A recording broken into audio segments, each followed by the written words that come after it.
এর মধ্যে মুগ ডালটাকে 1 মুঠো মুগ ডাল আর 1.5 মুঠো জল, এই কনসেপ্টে মানে 1 কাপ মুগ ডাল 1.5 কাপ জল কনসেপ্টে প্রেসার কুকারে মুগ ডালটাকে ভালো করে ঘন করে সেদ্ধ করে নিয়েছি।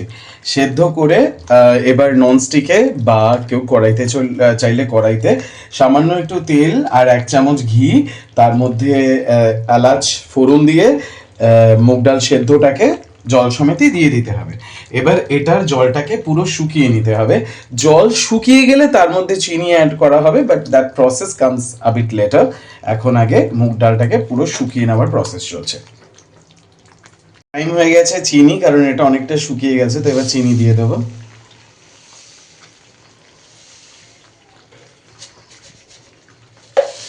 এবার চিনিটা দেওয়ার পরে চিনিটাকে হালুয়ার সাথে ভালো করে মেশাতে হবে। আগে চিনি দিলাম না, কারণ আগে চিনি দিলে জল থাকতো, শুকোতে টাইম লাগতো।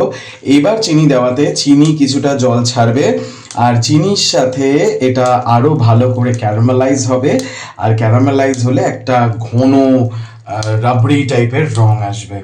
তো যারা ল্যাকটোজ ইনটলারেন্ট, মানে যারা দুধ হজম করতে পারে না, তাদের জন্য এই টাইপের ডেজার্টগুলো কিন্তু অ্যাকচুয়ালি গড গিফটেড। হ্যাঁ, এবার কিছু বিষয় আছে গ্যাস অম্বল থেকে বাঁচার জন্য।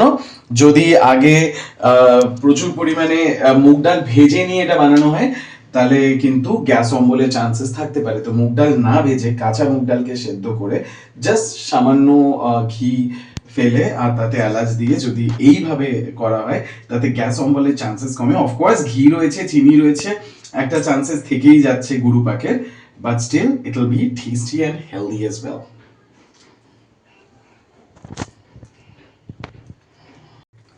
এদিকে ডালটা অনেকটা শুকিয়ে এসছে, মানে চিনি দেওয়ার পরে এটা জমে আসছে ধীরে ধীরে, সেদিকে কাজ চলছে।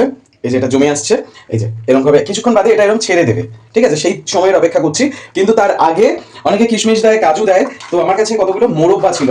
কেকে যেমন দেওয়া হয় মোরব্বা, মানে ফ্রুট এন্ড নাটস, অনেকে মিক্স ফ্রুটের ক্ষেত্রেও কিন্তু মোরব্বা ইউজ করা হয়, ওটা বিভিন্ন রকমের মোরব্বা হয়। তো আমি মিক্স ফ্রুটের জায়গায় এই যে মোরব্বাগুলো ঘরে রাখা ছিল, বেকার নষ্ট করে ওগুলোকে চৌকো চৌকো করে কেটে ডেজার্টের মধ্যে দিয়ে দিচ্ছি। সবকটাকে এইভাবে ছোট ছোট কিউবসে ভেঙে নিয়েছি। এবার সবসময় এতটা মিষ্টি খাওয়া উচিত না, তো এগুলোকে এর মধ্যে ছড়িয়ে দিলাম।